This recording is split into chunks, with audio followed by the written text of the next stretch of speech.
All right, buckle up, history buffs, because we're diving deep, really deep, into the volcanic apocalypse that nearly erased Iceland from the map, the Laki eruption and the Great Famine of 1783 to 1784.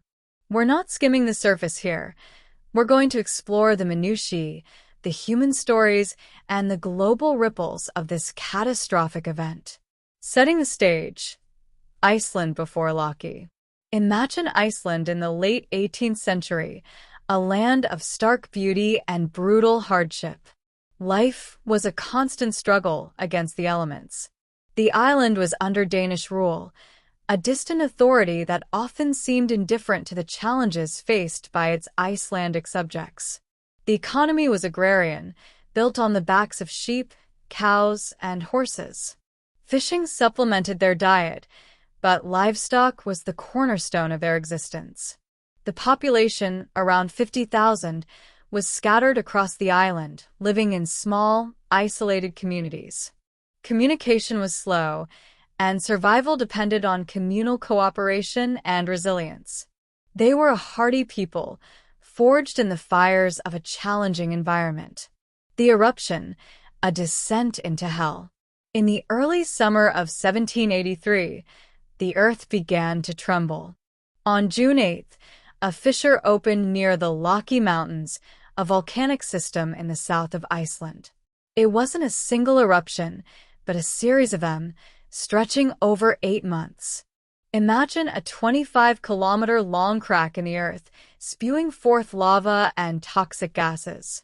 The lava flows were immense, covering vast areas of the landscape. But it was the gases that would inflict the most devastating damage. The Laki fissure released an estimated 120 million tons of sulfur dioxide, along with other harmful substances. This created a thick, acrid haze that blanketed the island and spread across Europe. The sky turned a sickly yellow, and the sun was obscured. The air was thick with the stench of sulfur, making it difficult to breathe. The volcanic haze, or Laki fog, as it was known, was a constant, oppressive presence. The poison land, livestock, and crops die. The volcanic gases mixed with atmospheric moisture to form acid rain, which poisoned the grazing lands. The grass withered, and the livestock, the lifeblood of Icelandic society, began to succumb. Sheep, cows, and horses died in droves, their bodies littering the landscape. The loss of livestock was a catastrophic blow to the Icelandic economy and food supply. The acid rain also destroyed crops, further exacerbating the food shortage. Hay, the essential winter fodder for livestock, failed to grow. The people were trapped in a vicious cycle of starvation and death. The Great Famine, a nation starves. As the months passed, the situation grew increasingly dire. The lack of food led to widespread famine. People were reduced to eating anything they could find: seaweed, leather, and even their own shoes. Malnutrition weakened their immune systems, making them susceptible to disease. The winter of 1783 to 1784 was particularly harsh. The lack of fodder meant that any remaining livestock perished. People froze in their homes, and disease spread rapidly. The death toll mounted, and despair gripped the nation. John Steingrimsson, the fire pastor's courage.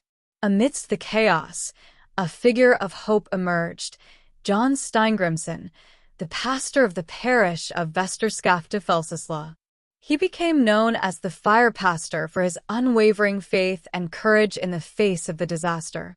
During the height of the eruption, he famously led his congregation in a service at the Kirkjubøjar Cloister Church, even as the lava flowed perilously close. His powerful sermons urged the people to repent and seek divine intervention, providing them with spiritual solace during their darkest hours.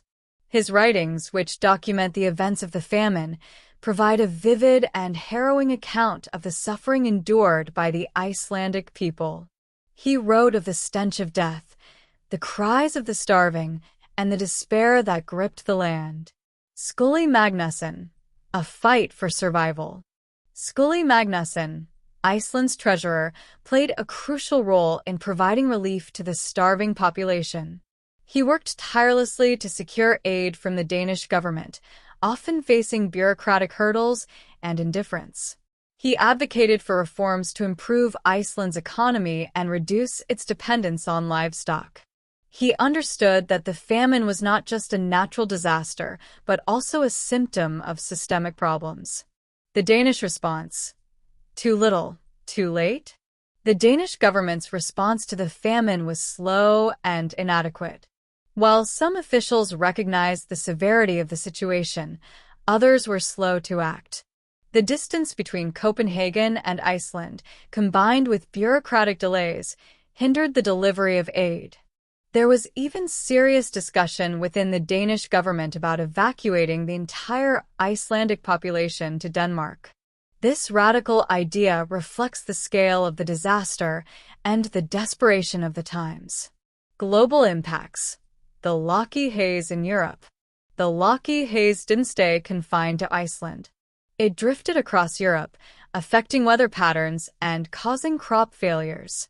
The summer of 1783 was unusually hot, followed by a severe winter. Some historians believe that the Loki eruption contributed to the economic and social unrest that led to the French Revolution. The crop failures in Europe exacerbated existing food shortages and economic problems, fueling discontent among the populace. The aftermath. Rebuilding a nation. The Great Famine of 1783 to 1784 had a profound and lasting impact on Iceland. It led to a demographic collapse, with an estimated 20 to 25% of the population perishing. The economy was shattered, and the social fabric was torn apart. However, the Icelandic people, known for their resilience, began the arduous task of rebuilding their nation. They adapted their agricultural practices, diversified their economy, and strengthened their social institutions. The famine also had a significant impact on Icelandic identity. It fostered a sense of national unity and a determination to overcome adversity. Why this matters today. The Loki eruption and the Great Famine are a stark reminder of the vulnerability of human societies to natural disasters. It highlights the interconnectedness of the Earth's systems and the potential for volcanic eruptions to have global consequences. It also underscores the importance of resilience and adaptability in the face of adversity. The Icelandic people's ability to survive and rebuild their nation is a testament to the human spirit. And it reminds us that supervolcanic events are real and have happened before. They can happen again. This event is a lesson in history that we cannot afford to ignore.